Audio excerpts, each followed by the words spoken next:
Hello दोस्तों, मैं आपका साथी एसएम विकास कुमार। स्वागत है आपका अपना चैनल के ट्रेनिंग पॉइंट में। और जो छात्र इंस्टाग्राम फेसबुक पे देख रहे हैं उसमें भी आपको स्वागत है। मैं चाहता हूं कि जो छात्र अभी नए हैं जल्दी से चैनल को सब्सक्राइब कर दीजिए। क्लास 10 वाले जितने भी छात्र हैं जल्दी से चैनल को सब्सक्राइब कर दीजिए, क्योंकि आपके लिए ही वीडियो लाए हैं। यहाँ पे देख सकते हैं अध्याय नंबर 1 वास्तविक संख्या यानी रियल नंबर से ही प्रश्न लाए हैं। रियल नंबर से अभी क्या चल रहा है? रियल नंबर चल रहा है। रियल नंबर में संख्याओं के संसार पर चर्चा, संख्याओं के संसार पर चर्चा पे 2 वीडियो बना चुके हैं। आज तीसरा वीडियो है। कुछ इसमें और इंपॉर्टेंट बातें हैं जो आपको आगे चल के बतलाएंगे। पहले हम आपको तीसरा वीडियो में ये समझाने का कोशिश करते हैं, ठीक है। और धुरंधर बैच आपका बैच का नाम है धुरंधर बैच। जल्दी से जुड़ जाइए धुरंधर बैच में, ठीक है हमारे प्यारे छात्रों। तो चलिए क्वेश्चन को हम प्रैक्टिस करवाते हैं। देखिए यहाँ पे क्या है, इसको समझना है आपको, क्योंकि इसी पर आधारित प्रश्न आपको मिलेगा आगे चल के, ठीक है। चौथा नंबर में देखिए क्या कह रहा है, संख्याओं के गुणों को सिद्ध करना, यानी लॉजिकल क्वेश्चन। इसमें क्या होता है, लॉजिकल क्वेश्चन रहता है, आपको सिद्ध करना है, ठीक है। हम आपको उदाहरण में देते हैं, समझिएगा। उदाहरण के रूप में लिखते हैं, उदाहरण के रूप में आप बोलिएगा हाँ जी सर पढ़े हैं। जो छात्र पढ़ लिए तो अच्छी बात है, यहाँ पे आपको समझना है। देखिए उदाहरण में हम देते हैं, दर्शाइए कि कोई धनात्मक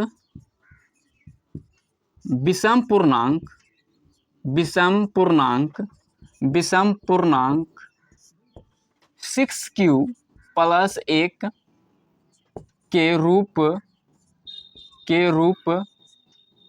के रूप का होता है। तो यहाँ पे छात्र हम उदाहरण क्या कर दिए, सेट कर दिए हैं, ठीक है। आपको समझना है कि क्वेश्चन पढ़िए, दर्शाइए कि कोई धनात्मक विषम पूर्णांक 6q + 1 के रूप का होता है। आपको इस पे समझना है। यहाँ पे देखिए विषम पूर्णांक, धनात्मक विषम पूर्णांक का बात कर रहा है। किसका बात कर रहा है? धनात्मक विषम पूर्णांक का बात कर रहा है। समझिएगा यहाँ पे कि कोई होता है कि नहीं होता है, यहाँ पे चेक करना है आपको। ये जो है ना, ये कौन सी पे सेट है, यहाँ पे भाजक और भागफल प्लस शेष के रूप फॉर्मूला पे ये क्या है, सेट है, ठीक है। हाँ यहाँ पे क्या करना है आपको समझना है, यही कि शेषफल का ताकत समझना है। क्या समझना है आपको? शेषफल का ताकत समझना है, यानी आर का ताकत समझना है। यहाँ पे आपको, यहाँ पर आपको क्या समझना है, यहाँ पर आपको शेषफल यानी आर का ताकत क्या समझना है, ताकत समझना है। क्या इसका ताकत है समझना है, क्या करना है, समझना है। समझ गए? यहाँ पे आपको क्या समझना है, शेषफल का ताकत समझना है कि क्या होता है इसका ताकत। दूसरा टिप्स आपको देकर समझाते हैं। अगर हम 6 से किसी संख्या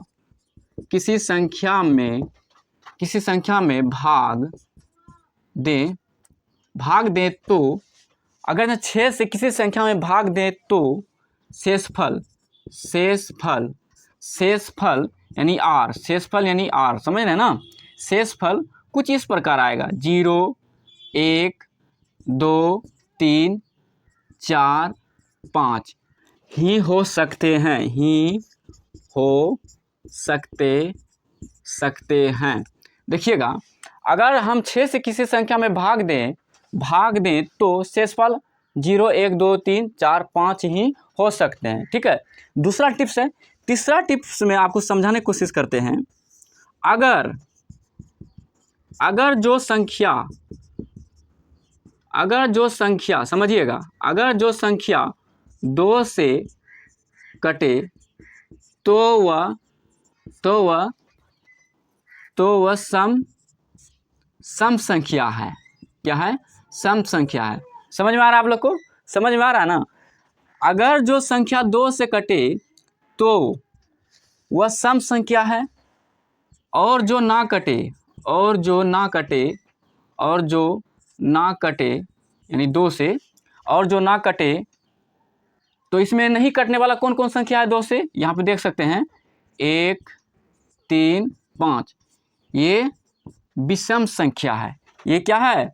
ये विषम संख्या है। यहाँ पे लिख देते हैं, ये विषम संख्या है। तो समझ में आ गया होगा। इसको क्या करना है हमारे प्यारे छात्रों, इसको रटना नहीं है, क्या करना है, समझना है। क्या करना है आपको, यहाँ पे ऐसे सब प्रश्न मिलेगा आपको, आगे चल के ऐसा सब प्रश्न मिलेगा, यहाँ पे क्या करना है आपको, समझना है। देखिएगा, जो 2 से कटे, 2 से इसमें कौन कौन कट रहा है, 2 कट रहा है और 4 कट रहा है, वो क्या है, सम संख्या है। पहले भी हम बतला दिए थे कि सम संख्या विषम संख्या कहते हैं किसको है। और जो 2 से ना कटे, ये सब क्या है, 2 से नहीं कटने वाला, 1 3 5 कट रहा है, लेकिन ये दशमलव में आ रहा है, तो ये सब क्या है, विषम संख्या है। क्या है, विषम संख्या। समझ में आ गया होगा। 5वां नंबर समझते हैं, अभाज्य गुणनखंड। क्या समझना है 5 नंबर में आपको, अभाज्य गुणनखंड यानी प्राइम फैक्टोरिजेशन समझना है। ठीक है हमारे प्यारे बच्चों, प्यारे बंधुओं, मेरे प्यारे छात्रों, बस आप गुणनखंड किए होंगे बचपन में। क्या किए होंगे, आप गुणनखंड किए होंगे बचपन में। बस आसान है समझना आपको, ध्यान दीजिएगा। ये समझिए एक प्रकार से संख्याओं का रेसिपी है। क्या है ये, संख्याओं का रेसिपी। आपको संख्याओं के रेसिपी से आपको क्या बनाना है, केक बनाना है, ऐसे समझिए आप। ठीक है, आपके पास बहुत सारे संख्या रहेंगे और आपको एक बड़ा सा क्या बनाना है, केक बनाना है। ठीक है, हम आपको उदाहरण देखिए समझाते हैं, बस ध्यान से देखिएगा। उदाहरण में आप ध्यान से देखिएगा मेरे प्यारे छात्रों। उदाहरण में आपको अगर जहाँ कहा जाए, अगर लिख रहे हैं, अगर आपको कहा जाए अगर आपको कहा जाए कि 36 नंबर का केक, क्या करना है, 36 नंबर का केक तैयार करना है। ठीक है, बस ध्यान से देखिएगा। अगर आपको कहा जाए कि 36 नंबर का केक तैयार करना है और आपको ये भी कहा जाए कि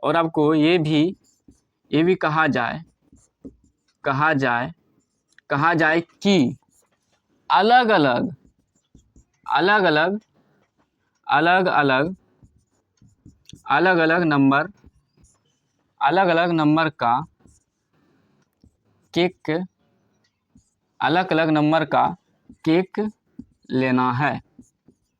ठीक है, और आपको ये भी कहा जाए कि अलग अलग नंबर का केक लेना है, अलग अलग नंबर का केक लेके आपको पुराना है 36 नंबर का केक। देखिए कैसे पुरेगा, आपको टिप्स देते हैं, 2 टिप्स में आपका केक पुर जाएगा। देखिएगा, 2 टुकड़े, यहाँ पे देखिए 2 टुकड़े 2 नंबर के, क्या लेना है, 2 टुकड़े 2 नंबर के। बस समझिएगा मेरे प्यारे छात्रों, 2 टुकड़े जो है ना 2 नंबर के लेना है। क्या नंबर के लेना है, 2 नंबर के, 2 टुकड़े 2 नंबर के लेना है। ठीक है, दूसरा टिप्स में देखिएगा, दूसरा टिप्स में 2 टुकड़े 3 नंबर का, 3 नंबर का लेना है, 3 नंबर का लेना है। ठीक है, हमने 2 टुकड़े 2 नंबर का लिए और 2 टुकड़े 3 नंबर के लिए केक। ठीक है, देखिए अब यहाँ पे देखिए, यहाँ तीसरा टिप्स में देखते हैं पुरता है कि नहीं पुरता है 36 नंबर का। क्या बोला है, 2 टुकड़े 2 नंबर का हम लिए हैं। क्या लिए हैं, 2 टुकड़े, तो 2 टुकड़े ले लिए 2 नंबर के और गुना 2 टुकड़े 3 नंबर के, 3 नंबर के 2 टुकड़ा लिए 3 नंबर के। इसमें तीसरा नंबर में यही देखना पड़ रहा है कि यहाँ गुना करना पड़ रहा है। क्या करना पड़ रहा है, गुना करना पड़ रहा है कि 36 नंबर का केक पुरता है कि नहीं पुरता है। यहाँ पे देखिए, आप इसको स्क्वायर के रूप में भी लिख सकते हैं। यहाँ गुना करिए, 2 गुना 2 कितना हुआ, 4, 4 गुना 3 करें कितना होगा, 12, 12 तिया 36। ये क्या है मेरा, राइट है। क्या है मेरा, ये राइट है। हमने सही नंबर का क्या लिए हैं, केक लिए हैं, तो इसलिए मेरा 36 नंबर का केक पुर गया। अगर जहाँ हम गलती से मिस्टेक से अगर जहाँ 2 टुकड़े तो 2 नंबर का लिए और 1 टुकड़ा अगर जहाँ ले लेंगे 3 नंबर का, तो कितना नंबर का केक बन जाएगा। यहाँ पे देखिएगा, 2 गुना 2 कितना होता है, 4, 4 गुना 3 कितना हो गया 12, 12 नंबर का केक बन रहा है। ये क्या नंबर का बन रहा है केक, 12 नंबर का केक बन रहा है हमारे प्यारे छात्रों, क्योंकि हमको पुराना है 36 नंबर का केक और यहाँ पुर रहा है कितना नंबर का, 12 नंबर का। ये गलत है, लेकिन ये तीसरा नंबर आपका सही है, क्योंकि लास्ट विधि यही होता है कि जितना भी आप नंबर का केक लीजिए, आपको उसमें क्या करना है, गुना करके पुराना है कि वो नंबर का केक पुरता है कि नहीं पुरता है। आपको एग्जाम्पल में भी मिलेगा यहाँ पे, अभाज्य गुणनखंड के रूप में लिखने के लिए मान लीजिए 18 को कहेगा अभाज्य गुणनखंड कितना होता है। बस आपको लंबा लिखना है, क्या लिखना है, लंबा प्रोसेस लिखना है, गुणनखंड तोड़ना है, इसको क्या करना है, तोड़ना है। 18 को क्या करना है, तोड़ना है। तोड़िएगा तो 2 गुना 2 कितना होता है, 2 गुना 2। अगर जब हम 1 2 गायब कर देते हैं, इसका गुणनखंड देखिए कैसे होगा, 2 गुना 3 गुना 3। देखिएगा 18 नंबर का हो रहा है, ये क्या हो रहा है, 18 नंबर का केक हो रहा है। 2 गुना 3 गुने 3, ये 18 नंबर का केक हो रहा है। अगर जब पूछ दे 18 का अभाज्य गुणनखंड क्या होता है, 2 गुना 3 गुना 3। आप इसको स्क्वायर में, या आप इसको ऐसे भी लिख सकते हैं, 2 गुना 3 पर पावर स्क्वायर, समझ रहे हैं ना, ऐसे भी लिख सकते हैं। कभी कभी आपको एग्जाम में ऐसा क्वेश्चन मिल जाएगा, ठीक है, ऐसा मिलता भी है। बस मैं चाहता हूं कि आप लोग ध्यान से समझिए मेरे बताए गए सभी संख्याओं को, ये बहुत इंपॉर्टेंट है। जो छात्र अभी तक भी कॉपी नहीं लिए अपने सामने में, कॉपी लीजिए और ये सभी को क्या करना है, छाप लेना है। यानी ये सभी क्या है, टिप्स है आपको समझने का, ये सभी क्या है, टिप्स है कि अभाज्य गुणनखंड होता क्या है, डरना नहीं है। और यहाँ पे देखिए संख्याओं के गुणों को सिद्ध करना, बस लॉजिकल है क्वेश्चन, ये सब लॉजिकल है, ठीक है। तो मैं आशा करता हूँ आप लोग को अच्छी तरीक़ा से समझ में आ गया होगा मेरे प्यारे छात्रों।